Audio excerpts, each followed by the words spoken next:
standard. I'll show you a couple of things how to adapt to double bass drum as well. Okay.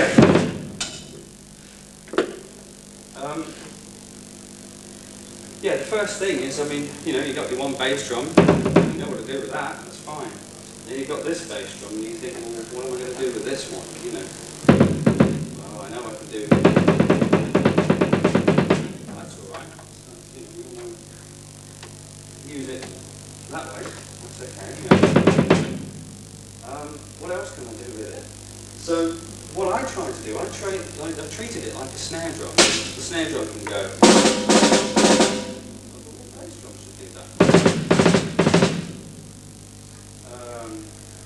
I thought, well, how do we train the feet to be like the hands? Because they're very different things, obviously. I mean, they've got shoes on, fingers are not quite as long. They're not as supple as hands are.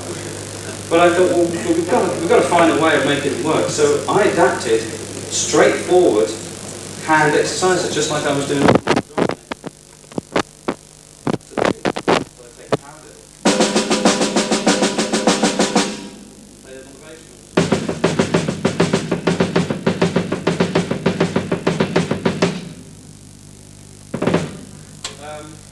And then a double pound bill.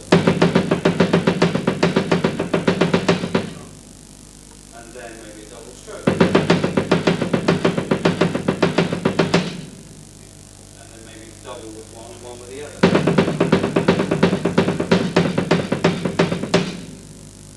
And then I just used to play. I mean, like when I'm doing a solo, I would copy what the snare drum does. So say if I go.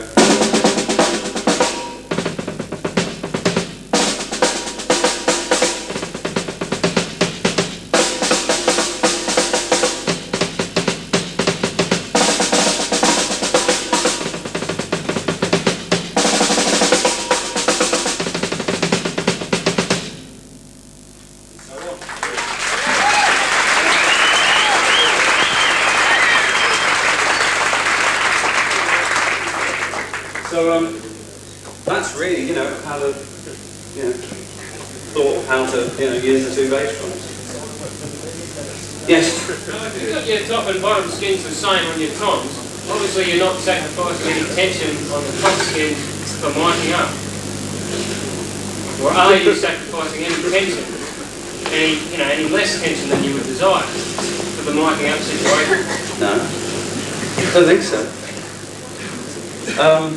What's it got to do with the microphone? Well, it has been explained to me once before that, you know, in a miking up situation, with this particular drummer on this kit, that to get... This particular drummer? No, with the particular drummer. Yeah. Right, that the best sound was achieved out front. Or to get that good sound out front, he had to sacrifice a bit of tension on the top skins. Do you think that's maybe the mics you're using, or no? This chap, can you hear this chap's question?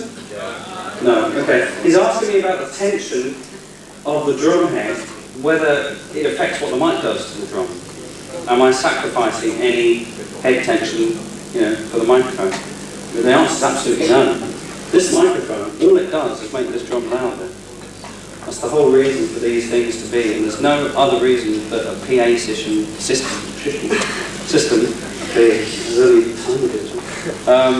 should do anything else. The reason that we invest, I mean, thousands of dollars into these you know, huge rigs is to get the clearest, cleanest, most realistic sound possible. You know, you have a drum kit that you've tuned, the mic should go on it, and it should sound good. Okay, I know that doesn't always work, and it takes a long time to understand what a microphone really does. It does change the sound. This table will change it. The input channels on this desk over there will change the sound, depending on what type of desk it is. What generally happens, especially in a live situation, is these drums sound deeper and bigger once they're amplified. So that's why you can actually tune your drums quite high. And out front, they'll still sound massive. I remember actually Ringo Starr. He came up to me after I was playing the Arms concert at the Albert Hall, and he said the tom-tom sound was like, he said he couldn't believe it. He'd never heard tom-toms like that. And he said, how do you tune? And I said, actually, Ringo, they're very tight, they're very high. But I knew that because I've been out front many times and experimented with mics and drum kits for years. But that's one of the things you can get away with as a drummer. So many people, so many drum kits I'm playing at clubs and things, they've got thick drum heads on it, gaffer tape all over them. I mean, it's hard to hit for a start. There's no dynamics, there's one level. You hit them soft, it sounds like that. You've got to hit them really hard. You're taking all the dynamics away from the drum kit.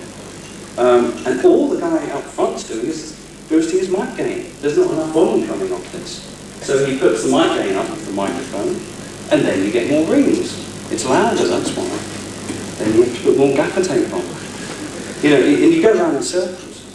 And then you get into a lot of other problems, a lot of technical problems, phase cancellation. If these mics are too hot, you get a lot of phase problems. Because this mic is hearing, not just this drum, it's hearing loads of others. See, do you see what I mean? That microphone here is this simple.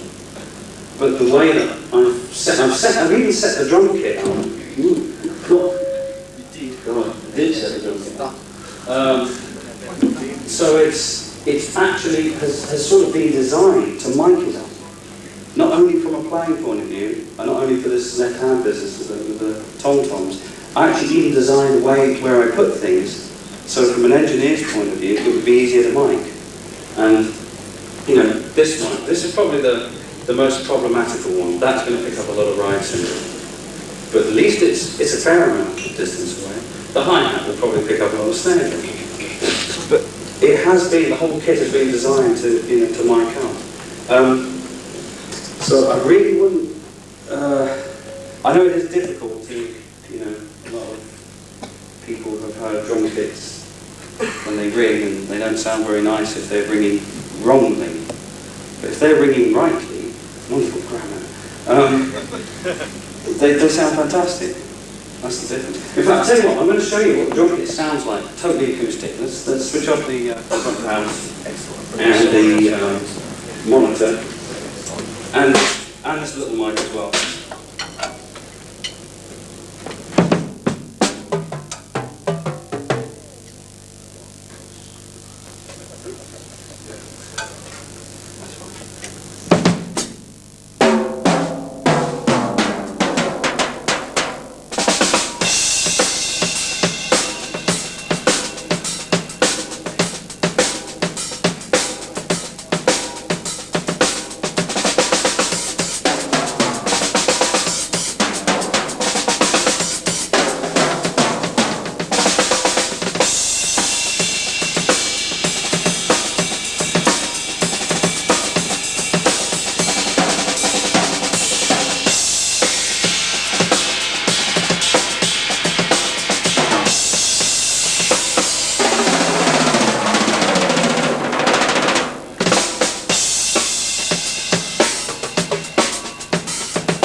So, put it back on now. So there you go, you hear the drum kit totally acoustic. Okay, now there is a difference, obviously. You'll have to tell me, I'm sitting back there. you can see the difference in the but I think it's quite interesting to see how the drum kit is tuned, how it projects with, and this is a pretty dead room. It's a bit of a slappy room, but it's dead. If the roof was high, it'd be a nice little more like a, you know, concert hall, and these would really project. But even with, you know, carpet here, which I hate carpet anyway, that's why we've got this chipboard here to play it. You know, it does project, and part of that is to do with the tuning. Yes? Where did you first start practicing? Like, did you practice at home with your parents, or? Where did I first start practicing? Yes, to the dismay of my parents, it was at home, yes. Yes. Very loud, and I was very lucky to be able to play at home, I suppose. But yes, it was all at home. What, in your shed or? No, in the house, in the lounge.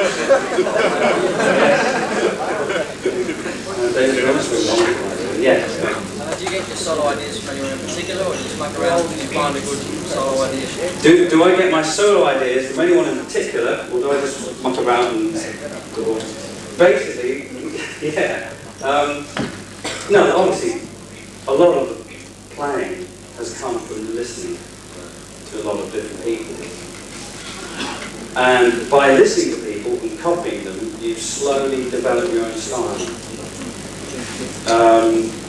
There are various styles which you can go into. You could say you could go into a slightly more Tony Williams style, a slightly more loose playing. You could go into a slightly more Colton style, tightening. You know, with spiking. You can even go into Luke Belson style. You know, and I think in that solo, there's probably quite a lot of different styles, because basically there's no other musicians here. I've got to make all the music here. So I'm trying to sort of, when I do a solo, I'm trying desperately not to be boring. I'm trying to entertain. I'm trying to give as many different ideas and different ways of playing a drum kit as you can, you know. But, as you say, am I sort of just mucking about? Well, in a way, yes. I mean, when I come out, I haven't got a clue what I'm going to play. I just sort of come in, sit down and start playing. A lot of it has to do with the type of sound I'm getting, because I play very much off sound. If we were in a nice big concert hall, I'd probably play a little bit differently, because you could do things which the room would allow you to do. In this situation, it's slightly sort of flat. It's a toppy sound, but a flatter sound. So I play a different way. I basically come out and start playing, and a little bit is sort of seeing what reaction I get from the audience, see, you know, what happens, and, do you know what I mean? So it's very loose, and that goes for if I'm doing a solo at the Buddha Carnage Beck or Big Dome with Mick Jagger. It's exactly the same. The musicians leave the stage and I start playing, and it's different every night. One, because I also like to try and keep the musicians entertained, so they're not going, see, you know, because I mean, drum solos can be awful, you know, really boring. I suppose I'm really conscious about, I'm often, when I'm playing, I often sort of think of myself as being out there, you know, looking and listening and seeing what's happening. So it's a mixture. Yes? How many hours of practice do you do a day? How many hours of practice do I do a day? Well, I think that, and the lady over there asked me that question. It's sort of, on the road, you really can't practice that much when you're touring, like now. When I was a kid, I used to get up and play in the morning. So that was cool time playing and annoy anybody.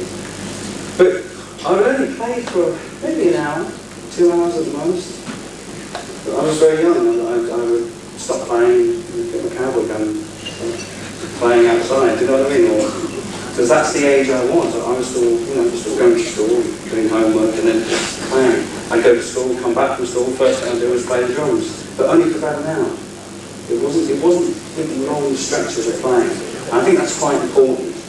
You want to try and fit in something very constructive into a short space of time.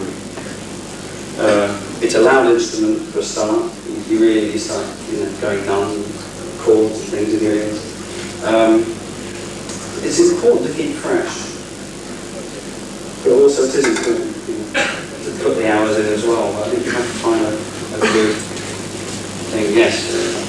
When you're in the studio, when you say like Avignola or Jeff Beck, do you have charts that you read in the studio, or do you sit down and work with the guys and work something out together? Or? Okay. This chap here asked, if I'm in the studio with people like Jeff Beck, Stanley Clark, or Alvin Viola, do we read charts, or do we sit down and work it out? How many people here are studio players?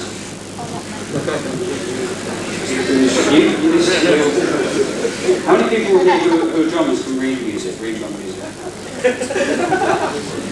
Now, how many people who play drums and don't read music and don't want to read it? That's interesting.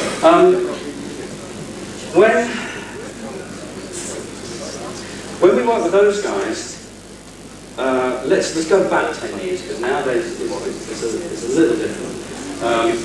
In the late 70s, 80s, we were still in a situation where, for that sort of music, we would all play together at the same time in the same studio. But we would very rarely use charts. Some of the other musicians would write crib sheets, chords, sometimes like their chord charts. Very rarely would you ever get something written out.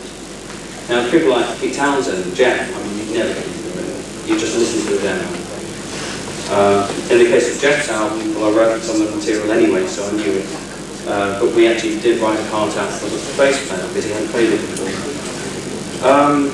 So it is very much of a mixture. Nowadays it's very different, because you very rarely play a song together. For most people, like 2 people or 3 people, and it's usually done separately. When I turn up to do record days, it's just me. I don't need anybody these days. You know? And they, instead of putting the demo on, they put the finished master on. It's got drums, it's got everything on it. And it's just that they thought, oh, well, the drum machine sounds a bit, you know, a bit tame now, we ought to get real drums onto it. So they play it back to me, and I listen to all the music, and I think, great, lovely, all right. The first thing I do is get them to take the drums away. And I don't even play to a click either. I just play to the music. It's very important. How many people here play to a click track? And no doubt a very loud cowbell in the middle of your head with a pair of hands on it, yeah? Which is doing wonders for your hearing anyway. One thing which you should try is to not use a click track. Because the whole thing about playing music anyway, I know even today, is you have to have big ears. Especially a drummer. You need to have huge ears. The last person you want to hear is yourself. You know what you're playing, you can feel that. But you really got to hear what everybody else is doing. Now if you put a click here, you're basically another drummer in your hands or in your monitors. To play with it, you have to have that click really loud. It's got to be deafening, in fact it drowns out everything else in the hands. So you've got small ears again. You only listen to this thing right in the middle of your head, you know, hopefully you're trying to stick to it. Try taking it out of the hands completely. Try playing with just the music, playing with a sequence bass or a sequence keyboard or a sequence whatever. Or even if it's you know, guitar, bass and vocals that have been laid to a drum machine. Take the drum machine away. Try playing to just the music. It's hard, it's difficult at first. But one thing that's really nice is that you really play with the instruments. And you really get used to being your own time again. That's what I do on all recordings. I'd always keep it. I'd always keep it, you know, everything up the cans, just have the music in the cans. Give it a go. Who hasn't asked that question? You haven't asked one, go on. Do you believe in hitting over different parts of the drum, or you know, or do you just like hitting on the same part of the drum just to get the same sound all the time? Do I hit different parts of the drum, or do I hit the same part of the drum? I'll try and show you.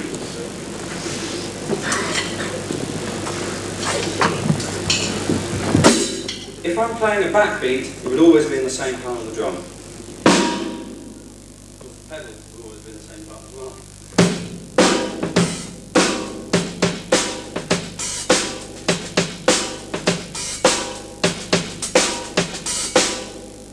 If I'm doing sort of fairly simple, but sort of loud tom-tom fills, then I would hit the same part of the drum as well.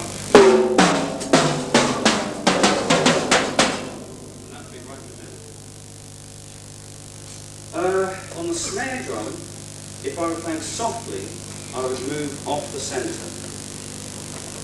Especially with two sticks. If I was in the centre,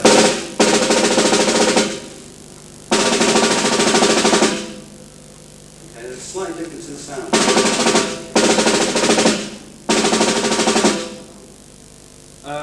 I'll try and demonstrate something where I'm playing a little. There's not much difference, but there's a little kind of inch or so.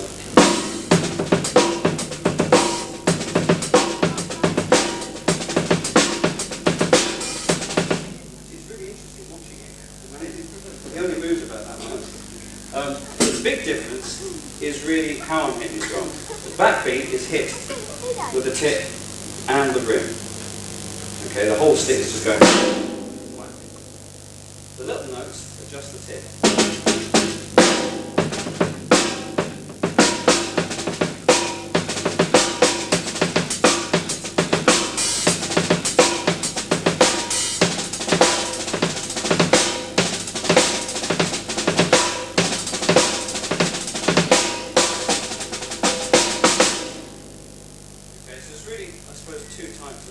With the tom-toms, you can either be, again with the tip, or with the edge. So, it's very much dynamic here.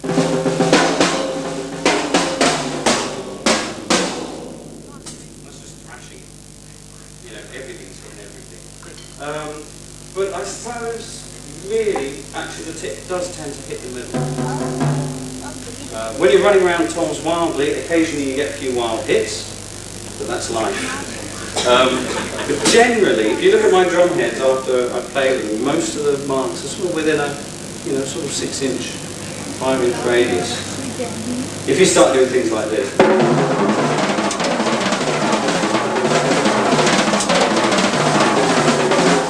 know, you're bound to hit the odd bit of the drum occasionally.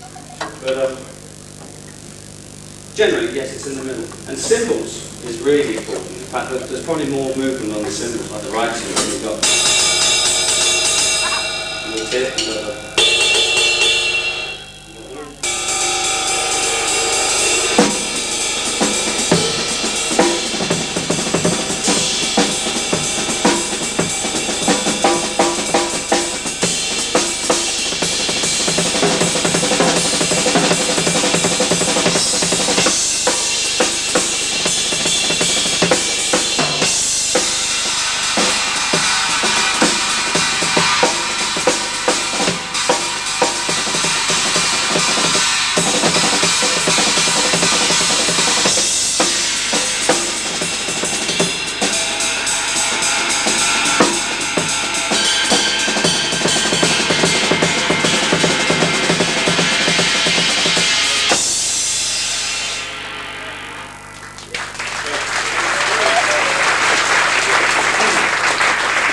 So yeah, on the cymbals there's a lot of movement. Yeah. I tend to get the drums fairly square, fairly in the middle. It's just different types of, I suppose, the angle of the stick. Okay, last question. Do you have different criteria for the cymbals that you use in the studio and the cymbals that you use live? Do you mean do I use a different set? Do I have different, yeah, that's a good question, different criteria for the type of cymbals that I use in the studio, the type of cymbals that I use live? The crash cymbals, no. I use very thin crash cymbals. It took a long while for me to get to that stage. I used to use very heavy ones, thinking that heavy equals loud. But no, I find, I mean, these ones you can, they're so thin. And also, it'll help them not to crack, because thick cymbals will crack because they're very brittle. These will just bend, which is rather nice when you get a little bent cymbal. So they would stay the same in a studio. In fact, this is in fact, I mean, I just go straight to a studio with this. The only cymbal that ever gets strange to record is...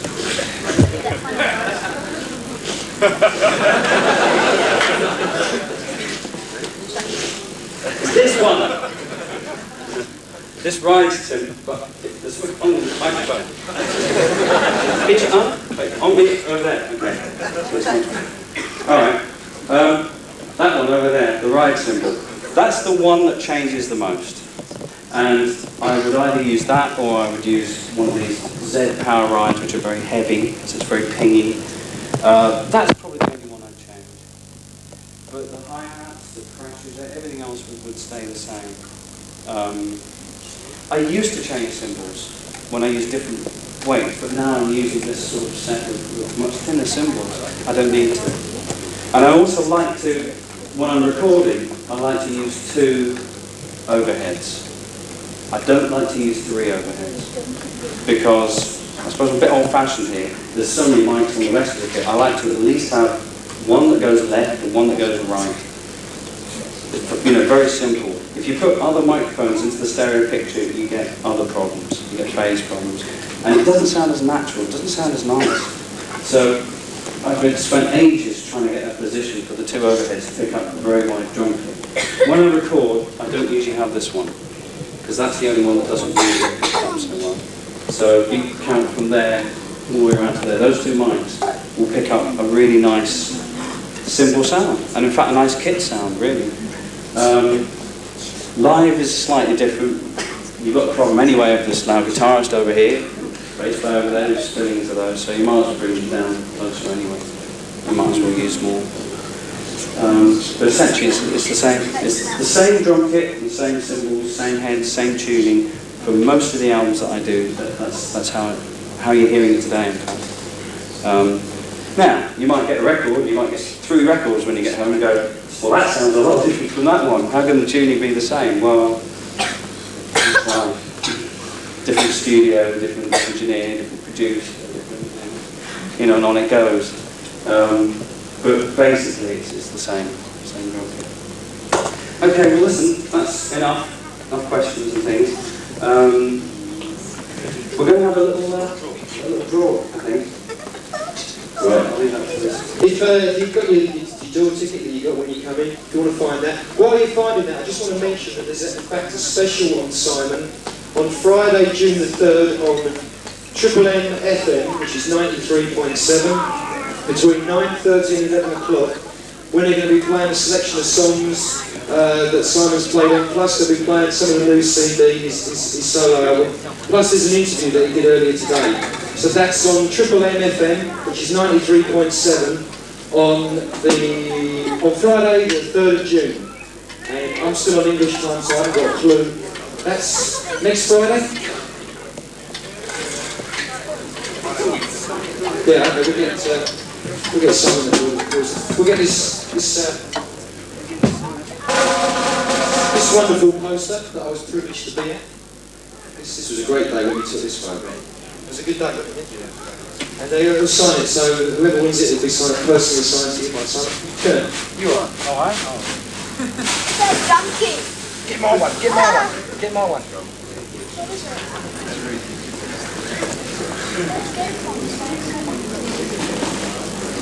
We'll bring it up. D 50. What colour is it? Oh. Blue and green. Sort of a bluey green type thing. It's a D51. Whoa! Sorry. John Reynolds is one. Here's a Ferrari test watch. Could it go a winner? Yeah. Hang on, I've lost. Pick another one. No, Pick another one. Pick another one. We've got a running one. Here, another one. There's someone in there.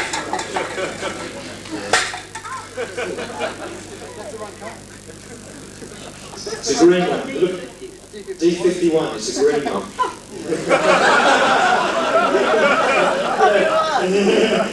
We'll buy you a bit. It's a green one. It's the wrong colour, the wrong number. I'm colourblind. It's D51. It's D51, it's a green one. I'll buy you a bit.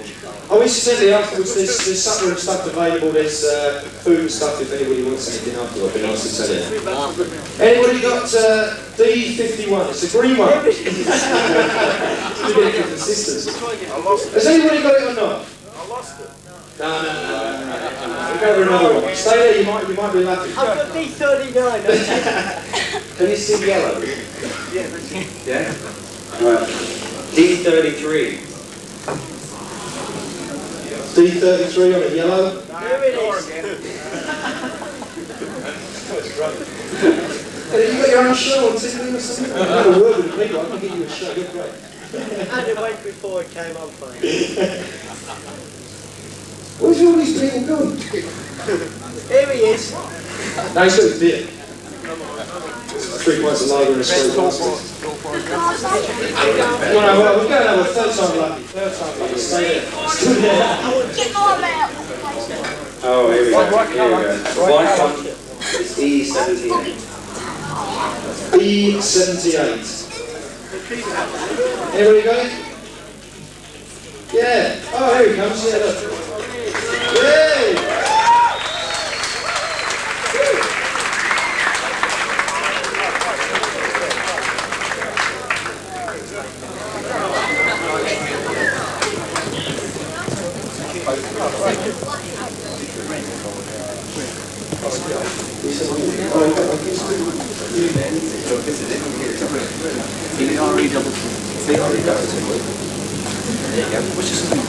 Young Brett, my name. Look at that. Brilliant, yeah.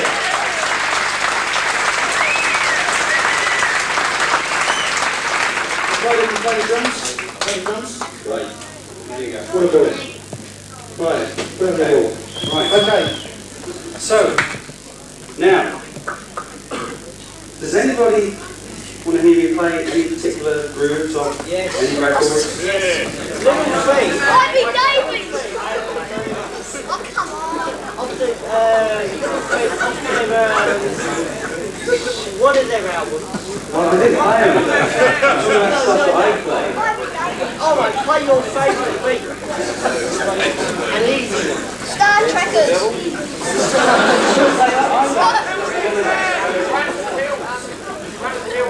Go on. Some of your songs. Go on. Smoke on the wire. Not being faced with it, you know. Dangerously. Give blood. Give blood. Look at that. Sorry? Give blood. What's the other one? Dangerously. Space 3D. Okay. Well listen, thanks very much for coming. It's been very enjoyable. I'm going to play a little bit more, make a lot more noise, and thank you. It's been wonderful.